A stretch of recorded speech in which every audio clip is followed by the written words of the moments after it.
This morning, Russia escalating its attacks, striking civilian targets in Ukraine's second-largest city, Kharkiv, an administrative building targeted with a massive strike. Multiple social media videos from the scene showing the attack by Kharkiv's Freedom Square.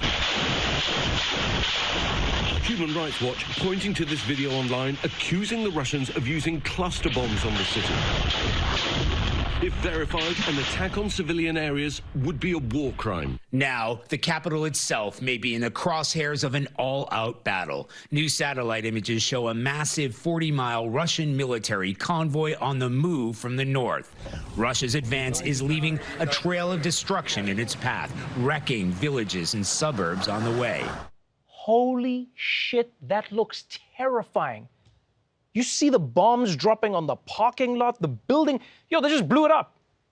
Everything blown to smithereens. And this, by the way, is before the 40-mile long convoy gets there, the one that's heading to Kiev. Think about that for a second.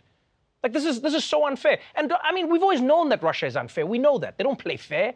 I mean, they sent an actual steroid to compete in the Olympics. But this is beyond unfair. This is a war crime.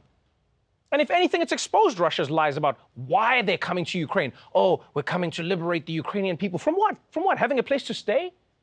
It's no wonder that the entire world no longer wants anything to do with Russia. And the more Putin escalates, the more the world backs away. Backlash against Russia from the business sector and beyond. Local and national businesses, sports, and even the arts are pushing back. Just seconds ago, we got word that Apple is now officially banning all product sales in Russia. Meanwhile, ice skating's world governing body has suspended Russian and Belarusian skaters from participating in international competition, effective immediately. As for entertainment, Warner Brothers has halted the release of the Batman in Russia. Disney and Sony also announced that they would pause film releases in Russia. Finally, Netflix will not plan to add Russian state TV channels to its service, despite a new law in the country that requires that they do so. Yep. In addition to cutting off Russia's banking and its travel, the world is now cutting off its access to technology and entertainment. And honestly, as much as I agree with movie companies cutting off the Russians, I don't think they've gone far enough. Like, if you really want to punish Russia, you shouldn't just block new movies. They should re-release old movies, but without any of the good parts, you know? Yeah, it should just be like, now showing in Moscow theaters, it's Star Wars, but just Jar Jar Binks. The Matrix, but Neo never leaves the office. And M. Night Shyamalan's old. They don't have to change anything for that one. They just leave it the way it is and send it to Russia.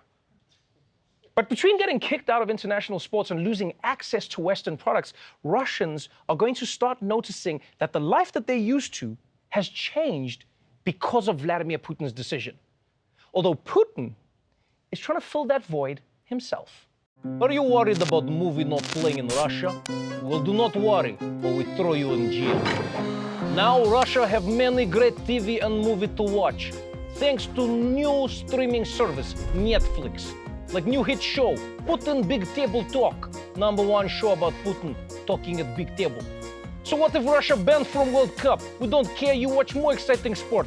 Putin play hockey, he's best hockey player in the world. If you don't think that, we throw you in jail. And who need Western Batman when we have Russian Batman, Vladimir Putin? You watch him practicing judo, it's same as Batman. Sign up for Netflix today, or else you can watch in jail.